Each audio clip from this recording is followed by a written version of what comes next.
Hey there, welcome to the Happy Gynecologist Podcast. I'm Dr. Amanda Miles, full-time practicing OBGYN and your go-to burnout coach. I'm here to bring some joy and sanity back into your busy life. Each week, we will dive into the wild and crazy life that is being an OBGYN. That means tackling everything from beating burnout to finding your inner happy again. And we do it despite the broken medical system. So, grab a cup of coffee, put your feet up, or start your commute, and let's chat about how to make your life a little brighter, one episode at a time.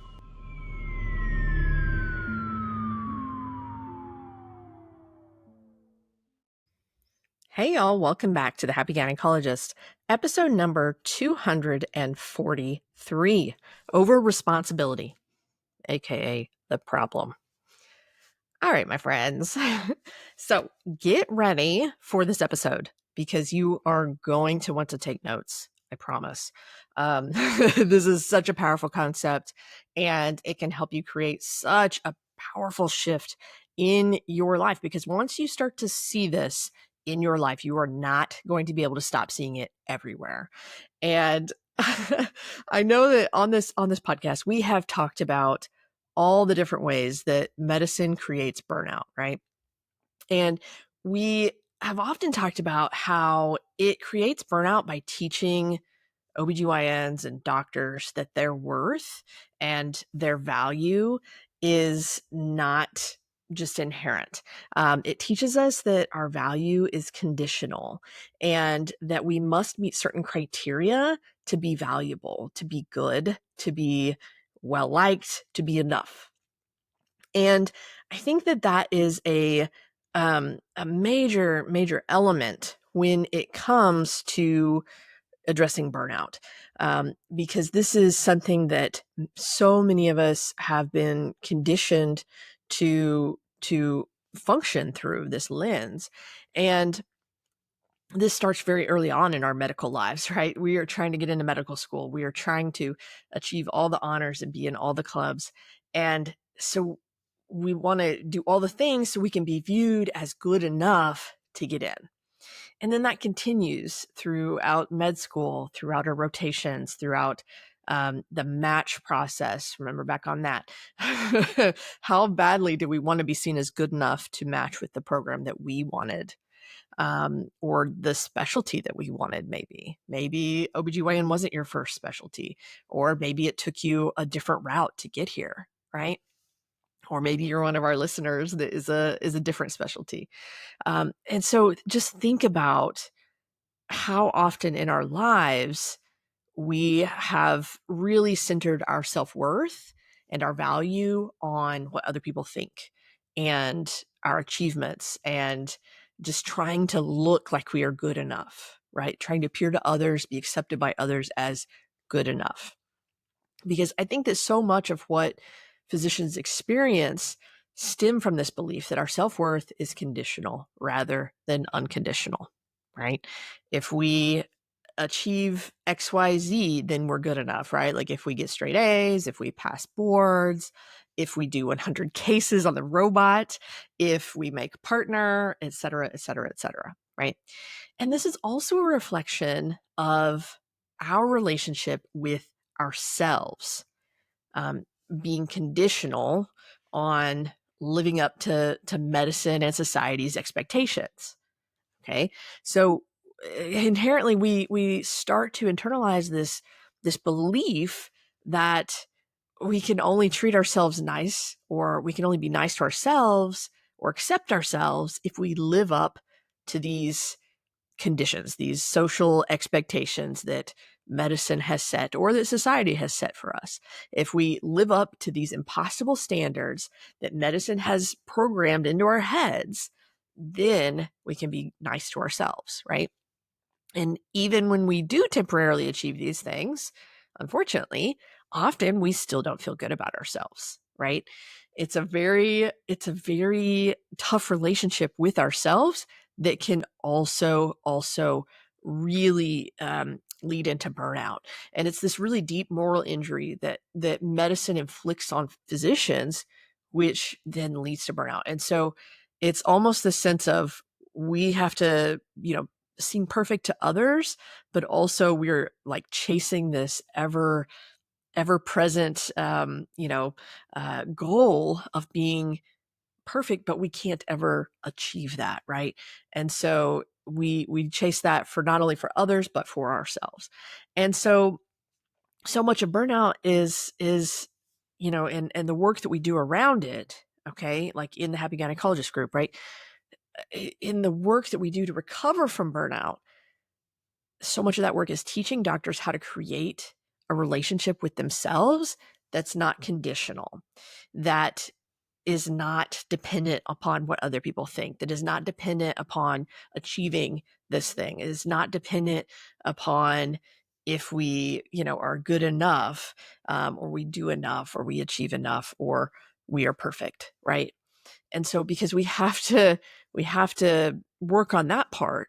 But today I also want to talk about a new perspective that's related to that I have been thinking a lot about, and that I've noticed as I do coach inside the Happy Gynecologist group as a common theme. And it's kind of this new perspective on how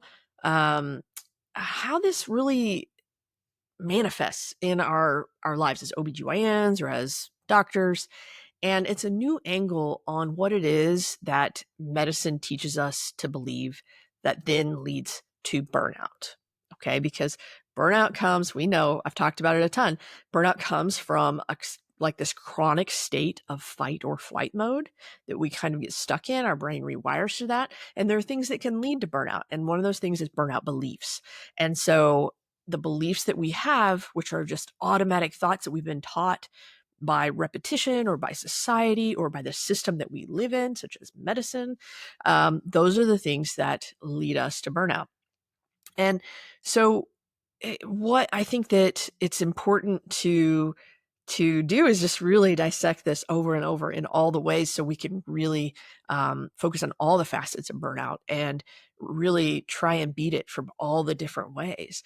So recently I came to kind of this conclusion while I was coaching some of my members inside the Happy Gynecologist group. So for those of you that don't know, I probably should say the Happy Gynecologist group is my OBGYN group coaching program where you can work with me in a coaching manner, where we work on this stuff and we meet weekly and we like really deep dive and apply all the things we talk about here, but also a whole other course of things that I don't have time to put into one podcast episode.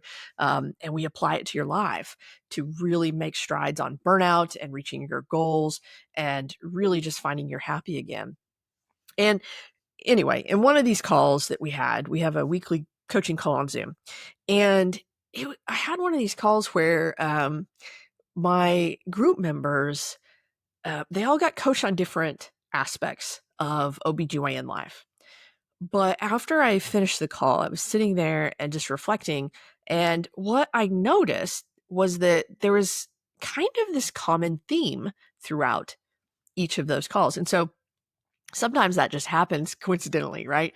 It's not that the topics are the same, but the coaching that every person needs is similar, okay, right? Or happens to be on the same theme.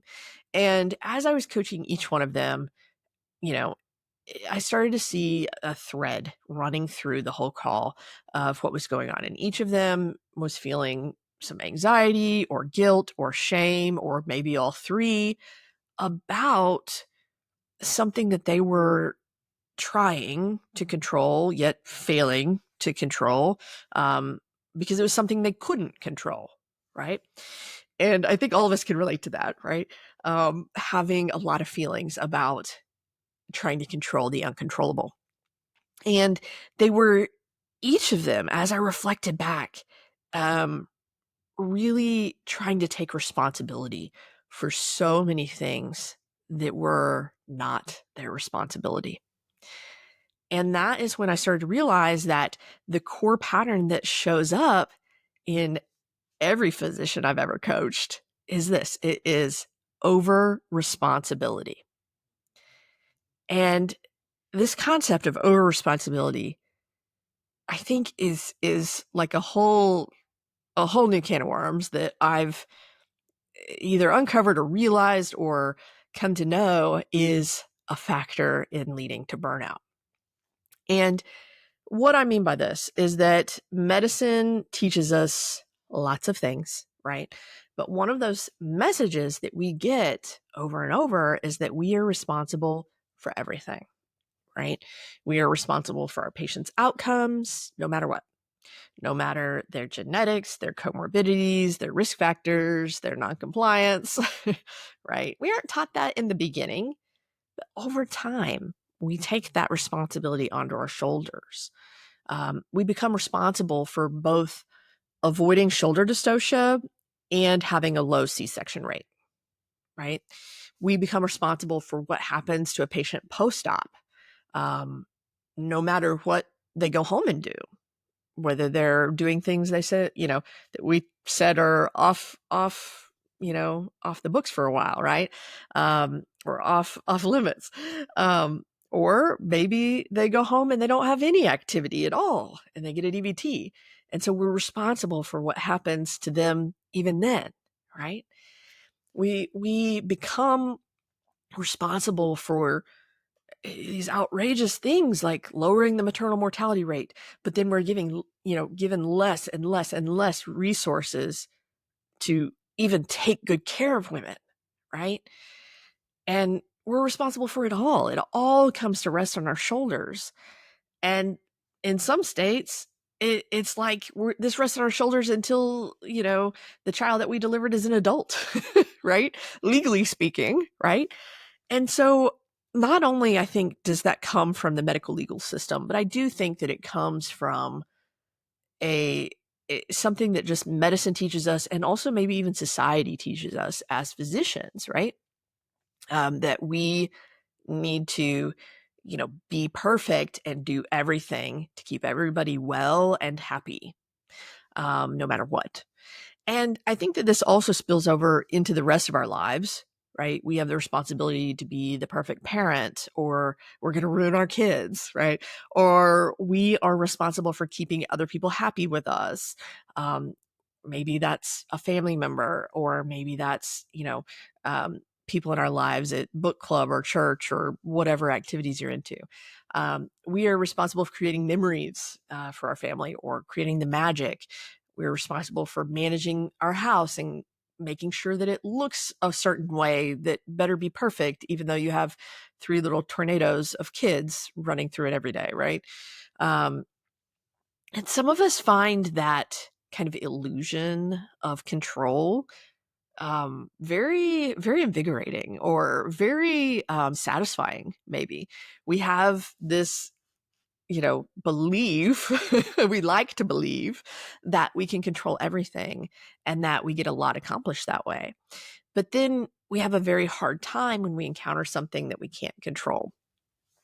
And we want to be responsible for how everyone else behaves and how everything turns out. And when it doesn't work, we get upset, we get angry, we try to control more or micromanage everyone, or we beat ourselves up and tell ourselves we suck, we aren't good enough to be here, we question everything. We question whether we're good enough at all. And then, on the other hand, there are some of us that believe we're supposed to be responsible for everything, but we don't feel capable of being responsible for everything. And I think that comes with a lot of imposter syndrome type feelings. I hear that word a lot, imposter syndrome. I don't feel like I should be here. I'm questioning whether I should even belong in this job. And so instead of being controlling, then we feel overwhelmed and helpless because there's too much that we're supposed to be managing. So maybe then we shut down and we don't manage anything, including our own minds or our own lives. And then at some point, though, no matter which one you are, there are some of us out there that are trying to do it all. And whether that's while we're feeling like we have imposter syndrome or not, we have all of these balls that we're juggling up in the air, and we're trying to keep them up in the air. But if even one of them comes crashing down, then the whole thing is going to collapse, right? Maybe that looks like I can't get sick, or the kids can't get sick, or I can't take a real unplugged vacation because then I'll get too far behind. Or we can't have anything go off track. I'll never catch up. I'm always behind, right? And so it becomes this very anxiety inducing way of living and very fight or flight way of living, right? And it's not just that medicine expects us to be responsible for all the things, right? Medicine also praises us for trying to be responsible for all of this.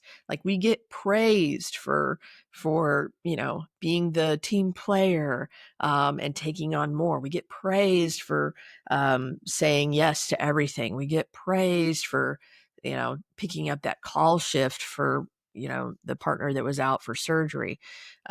We get praised for a lot of things that are that make us responsible for all the things, right?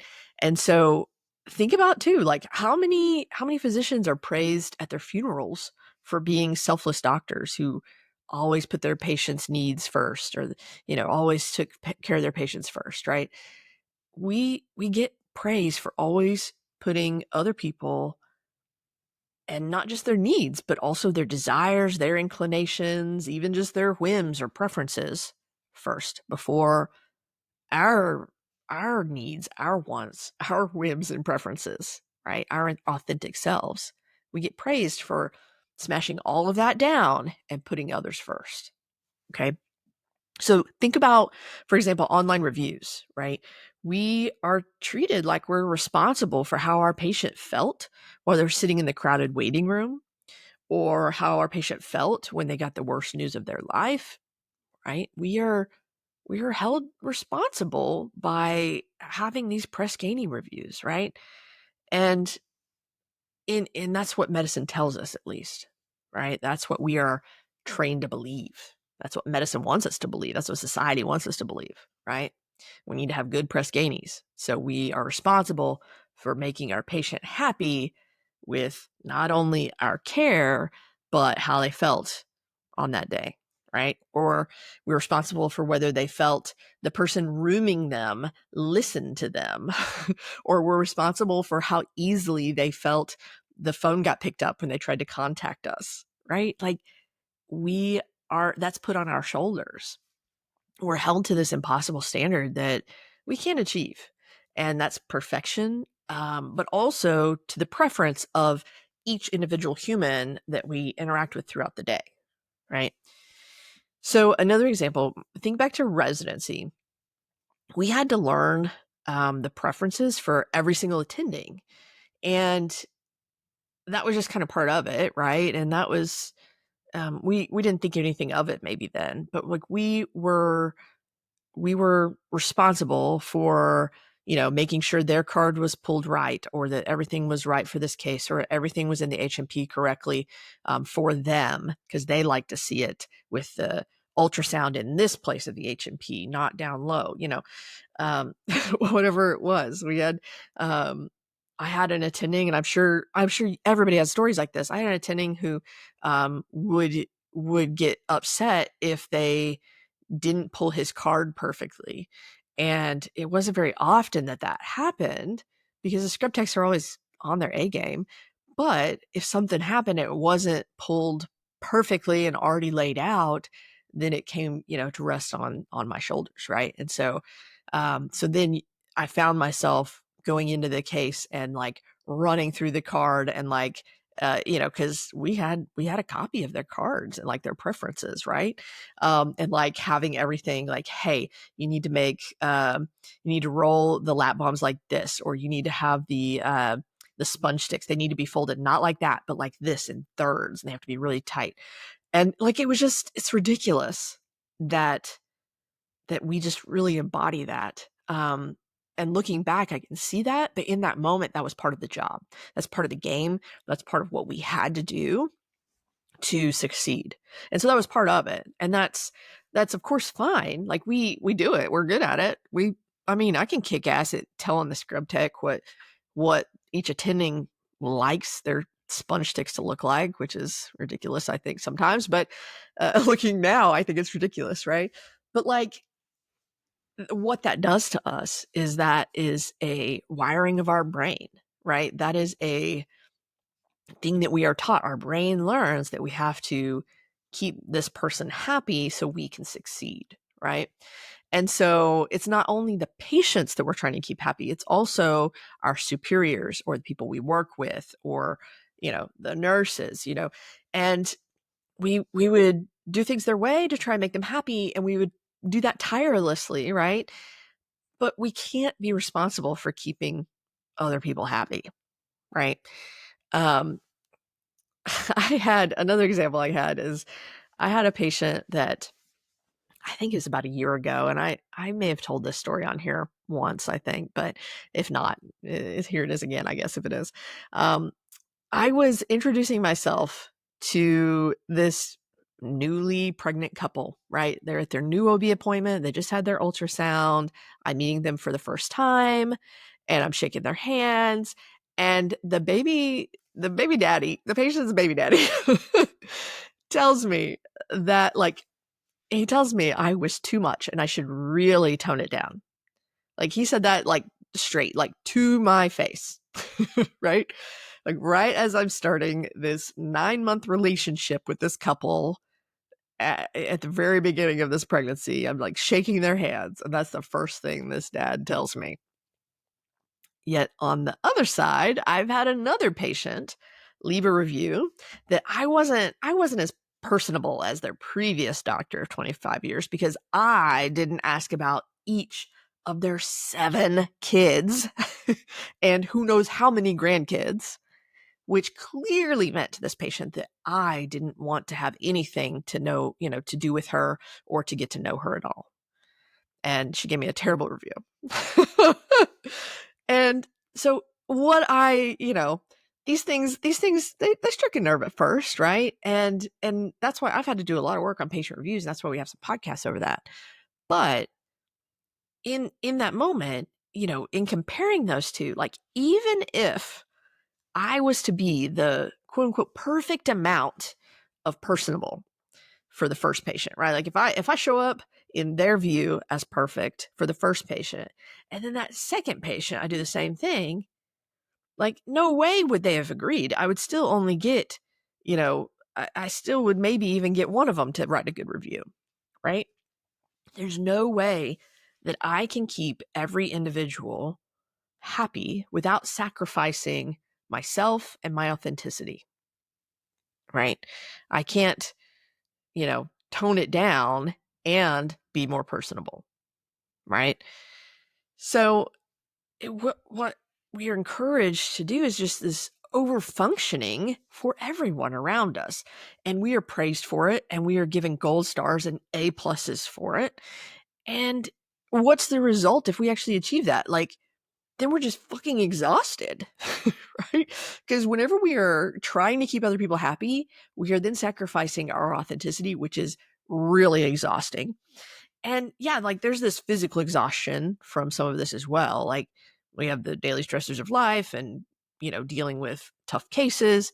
But even more than that, it's just this emotional exhaustion and also, therefore, burnout, right? That's one of the components of burnout, is emotional exhaustion. Because being over responsible for everything in your life means that your brain can never rest. Like, never. It's always running. It's always spinning out. There's always more that you could be doing because, after all, you're responsible for everything and everyone and keeping them all happy, right? And thus you're in, like, this constant state of fight or flight mode. And then you just end up burnt the fuck out. Crispy crittered, burnt out, right? And it's like your brain is constantly spinning with to-do lists and reminders and concerns and try to make this person happy. And then your brain also wants to make sure that you think about how you said that stupid thing at the meeting last week and how you're feeling as a romantic partner because you forgot about an induction and now it's date night, so you have to cancel, and you really need to do self-care more, and so you got the yoga 30-day pass, but now you haven't, been getting into the routine like you thought you would. And so now you've wasted the money. And how you really need to see more patients in the clinic because your partners see 40 a day and you only see 25, and on and on and on, right? And it feels impossible to get a hold of everything that you think you need to do and every hat that you're supposed to be wearing. And it also feels really impossible to prioritize in that moment. Like, oh, what are my top 3 things?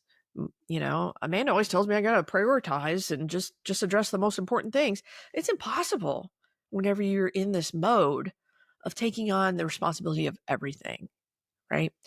It's also impossible to let things go whenever you're responsible for everything, because if you let it go, then you fail, right? If you're responsible for it and you let it go, that's not good, right? At least it feels not good. So when you subconsciously or consciously believe that you're responsible for everything, you're just in this constant state of fight or flight. You're in survival mode because there's always something happening somewhere in your life for which you hold yourself responsible, and that you can say, oh shit, I'm failing here, right? Because if you're succeeding in one area, then it's like you're failing in another. Because most of the hats we're trying to wear, all 15 of them, are, impossible to maintain at the same time. They contradict each other. And there's no way to do it all the time, all at once, together. Right. So it's kind of like the dichotomy of thinking that you need to be more productive versus you need to find more time to relax, right? Because you're burnt out. Or it's kind of the thinking of like, I need to spend more time with my family versus I need to take the time to exercise. Sometimes those are 2 big ones. We feel guilty for taking the time to exercise because we should be spending more time with our family, right? When we feel that we are responsible for everything and everyone, it makes none of this possible, right? It just goes on and on. It's exhausting. And this fight or flight, this survival mode, keeps us from actually knowing what matters to us and why. Because when we're in that place of survival mode, we can't access our intuition, our knowing, our true gifts, our talents, our creativity, our, higher level thinking, while we're trying to like balance all the things that we're trying to juggle, right? And we're actually trying to juggle the 12 or 1500 different things that all contradict each other. And so this kind of spin, like this kind of chaotic trying to juggle all the things, keeps us running around in circles trying to make everyone else happy. And most of all, trying to please that little voice in our brain that never rests, that's telling us that we need to do more to be good enough, to be acceptable, to be a good doctor, to be a good mom. The state of fight or flight and burnout, it distracts us too. It blocks us from creating the lives that we really want, the kind of lives that we'll be proud of or satisfied with when we're on our deathbed and we're dying, right? At the end of your life, you will never think to yourself like, gosh, I'm so glad that I wore myself out trying to be medicine's perfect doctor, which was never even possible. And then I sacrificed my own health and sanity and happiness throughout the whole process, right? Like none of us is going to look back like, I wish I was more productive. Like, no. Burnout distracts you. It confuses you until it's too late. And over responsibility is one of the things that leads us there, because it is a burnout belief. It is something that programs our brain. It's like we're seeing the world through this lens that everything is on our shoulders and we are responsible for it no matter what. And that we got to do the responsible thing and keep everybody happy. So this week, I want you to just start noticing how much and how often over responsibility shows up in your thoughts, in your daily life at home, in your work life, with your patients, with the people you work with your colleagues, okay? And then next week, I want you to join me here, and we are going to discuss the fix for over-responsibility and the burnout it causes. So I want you to definitely, make sure you're here next week as well. And if you're loving what you're learning on the podcast, you've got to come check out the Happy Gynecologist group. We are starting a new group. It's going to be starting in June. So you're going to want to be saving your spot soon. Actually, anytime. We have had a few spots already fill. So if you're loving what you're learning here on the podcast, you've got to come check it out. It's our community of like-minded OBGYNs, and we meet weekly to help better apply these concepts to your life, along with the in-depth course of coaching tools and concepts that I can't fit into a podcast episode. So if you want to check that out, go to coach-miles.com/happy to learn more about our upcoming group program. And I will see you next week, friend. Thanks for hanging out with me on the Happy Gynecologist podcast. I hope you're feeling a bit more inspired and a lot less alone, because you were never alone, friend. Remember, you've got this. If you enjoyed today's chat, make sure to subscribe and leave a review. It helps more awesome people like you find the show. Also, if you have a topic that you're dying to hear about, drop me a line at coach-miles.com/podcast. Until next time, keep being the badass that I know you are.